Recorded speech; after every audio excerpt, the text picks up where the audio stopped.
So back in the early 2000s, when a sitcom or cartoon geared towards preteens became popular, it was tradition to make video games based on it, and Disney was probably the biggest culprit. Because of this, the Game Boy Advance had some of the most bullshit shovelware ever available on store shelves. Now, a while back, I looked at one of the Lizzie McGuire games, and I thought that I had reached the pinnacle of the genre, but nope, I managed to stumble upon yet another hidden gem.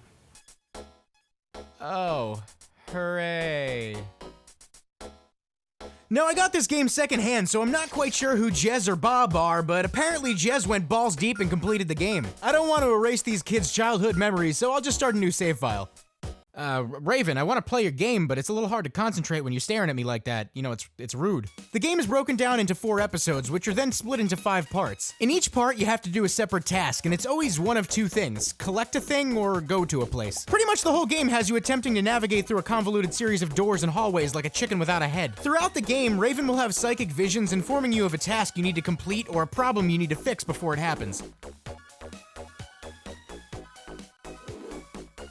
Talking to NPCs will sometimes give you little hints, like this first guy I stumbled upon that let me know this game has a run button. You arm yourself with bottles of water and perfume, but the bottles of water only work on enemies that are pushing things around, whereas the perfume works on pretty much all enemies, so it kinda makes the bottled water pointless. I mean, why stop them in their tracks with a puddle of water when you can just violently choke them with toxic fumes? Each level also has bonus side missions where you have to collect some other pointless shit, which counts towards your overall completion. Now, the first thing you have to do is find Chelsea.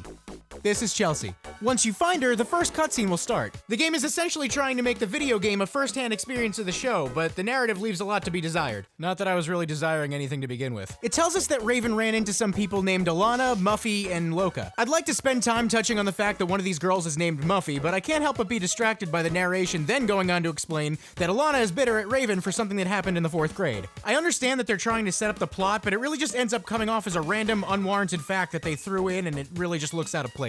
Like, seriously, that's like saying, Bill and I went to go meet up with Bob and Jane.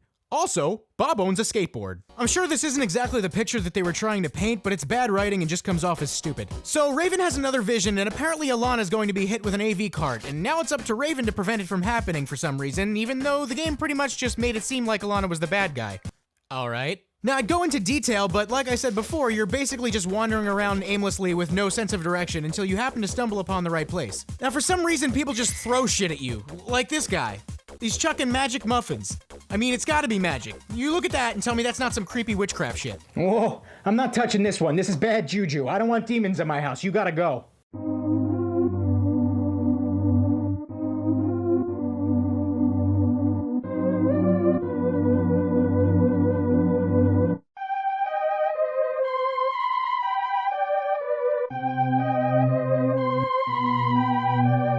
This next part is a stealth mission, I guess. You have to sneak past these hall monitors by hiding in these little nooks in the walls until Slouchy McBadposture walks away. You can collect hall passes that let you get away if you get caught, but if you're out of hall passes, you have to start the whole room over again, and wait, did he just pull out was that a paddle?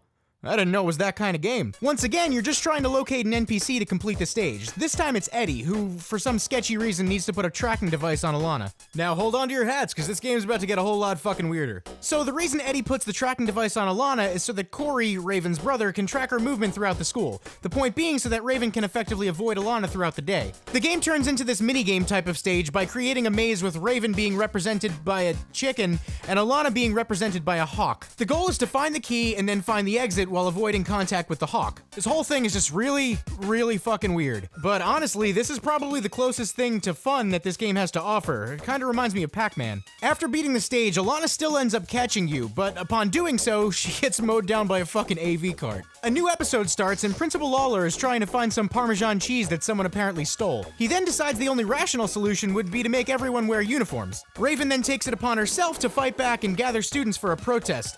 And of course, now you have to wander the convoluted halls to find 7 random students willing to protest. That's it. Eventually, you'll need to play this minigame where you navigate through the air duct trying to find the stolen cheese while avoiding bugs and weak floors. To be honest, I'm totally fucking lost at this point. Nothing makes sense anymore. In this next part, I guess you have to get to this guy Eddie's locker to warn him about some smelly kid named Ben. Apparently, if Ben comes anywhere near Eddie, Eddie will get covered in Ben's stink. I wasn't aware that this is how odor worked, but I guess you learn something new every day. This doesn't stop Raven, though, as she's fully aware that running into Ben will, slow her down with his stench.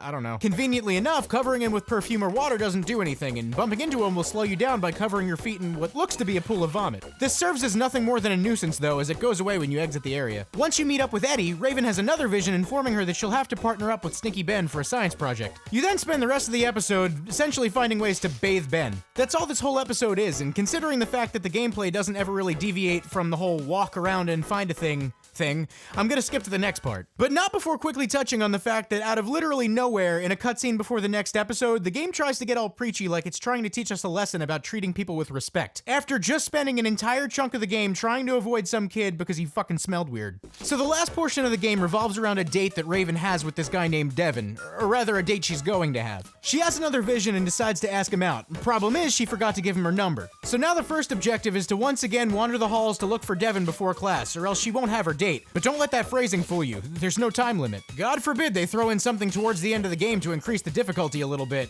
Not that there was any actual difficulty to begin with. Though I guess it makes sense considering without a map, you really have no fucking idea where you're going. Look, I get that this is a kid's game, but every time I play something like this, I just don't understand it. It's not even an actual game, and there's no excuse for that. I just don't get why a game can't be good regardless of what its theme is. Anyway, later on, Raven gets a call from Devin, and he says he has to take his little sister to a place called Pizza Pals that coming Friday. I'm not really sure how that qualifies as a date, but now Raven has to invite Corey so that things won't get weird. Raven wants alone time with Devin, so she needs to get the kids to go off and play together. So the first thing you have to do now is run around collecting scattered tokens, which look suspiciously like N64C buttons. Raven needs to then give the tokens to Corey and Devin's sister, because, you know, that's what everyone does when they take a trip to Chuck E. Cheese. Scour the fucking ground for loose change. Next up is a short mission. Devin's little bitch sister puts pizza on your seat. You sit on it. You get pizza slop all over your ass. Now you have to find towels to clean it. Sunrise, sunset.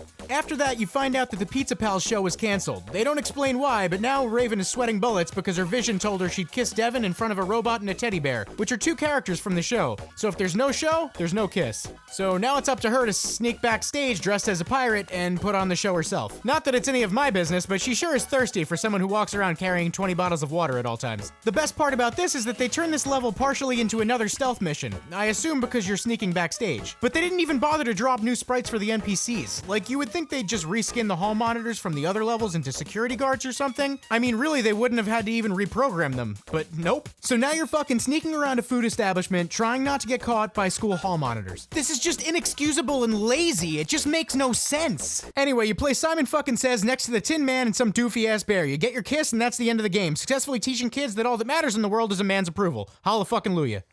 Oh wait, how could I forget? There's a completion bonus. You get to view random photos in a yearbook. Why? Hey, thanks for watching my video. If you liked it, maybe you could give it a like.